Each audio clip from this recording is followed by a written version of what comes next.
आज मैं आपको शैतान की 4 मेजर स्ट्रैटेजीज बताऊंगा जिनका इस्तेमाल करके वो आपको नमाज से गुमराह करता है और अल्लाह से दूर करता है। फर्स्ट स्ट्रैटेजी, नमाज में डिस्ट्रैक्शन पैदा करना। क्या आपके साथ भी ऐसा होता है कि आप नमाज का सलाम फेरते हैं और आपको ये एहसास होता है कि नमाज में एक लम्हा भी आपने अल्लाह की ओर तवज्जो नहीं दी?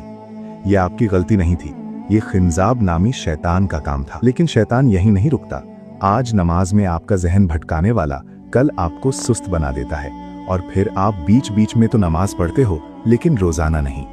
यहां से शुरू होती है शैतान की सेकंड स्ट्रैटेजी, आपको नमाज में गाफिल करना, जिसे कुरान में कुछ यूं बयान किया गया है, तबाही है उन नमाजियों के लिए जो अपनी नमाजों से गाफिल हैं। आप कभी नमाज पढ़ते हैं और कभी नहीं पढ़ते भी हैं तो इस तरह के नमाज के वक्त को टालते रहते हैं और जब वक्त बिल्कुल खत्म होने के करीब होता है तो उठकर 4 थुंगे मार लेते हैं। आप नमाज के लिए उठते हैं तो बेदिली से उठते हैं और बेदिली से पढ़ते हैं जैसे कोई मुसीबत आप पर नाजिल हो गई हो। इसके बाद शैतान अपनी तीसरी स्ट्रैटेजी यूज करता है जो कि सबसे खतरनाक है, आपको नमाज से बिल्कुल दूर कर देना। कुरान कहता है कि शैतान तुम्हें गुर्बत से डराता है और तुम्हें बेहयाई का हुक्म देता है। अब शैतान आपको डिप्रेस करता है और आपको फ्यूचर के बारे में डराता है कि आगे आपका क्या होगा। आप इसी सोच में पड़े रहते हैं, इससे आपकी नमाज भी जाती है और बाकी फराइज भी, और ये स्टेट आपको गुनाहों की तरफ लेकर जाता है और आप हर तरह के हराम काम में मुब्तला हो जाते हैं। फिर बहुत टाइम बाद आपको ये ख्याल आ जाता है कि मुझे अब तौबा करनी चाहिए, मुझे अल्लाह से माफी मांगनी चाहिए, फिर से अल्लाह की तरफ रुजू करना चाहिए।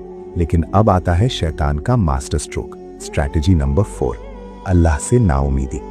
शैतान तुमसे कहता है कि अल्लाह तुम्हारी तौबा कैसे कबूल कर सकता है, तुमने तो बहुत ज्यादा गुनाह किए हैं, अल्लाह तो अपने मोमिन बंदों से ही प्यार करता है, तुम जैसों से नहीं। लेकिन इस बात को अल्लाह ताला कुरान में रद्द करता है और फरमाता है, कह दो ए मेरे बंदो जिन्होंने अपनी जानों पर ज्यादती की है, अल्लाह की रहमत से नाउमीद ना हो, बेशक अल्लाह तमाम गुनाह माफ कर देता है, यकीनन वही बहुत बख्शने वाला निहायत मेहरबान है। तो अभी वक्त है, उठो और अल्लाह की तरफ रुजू करो। और आप चाहो तो ये वीडियो उन लोगों को शेयर कर सकते हो जो शैतान के इस हथकंडे में फंसे हुए हैं।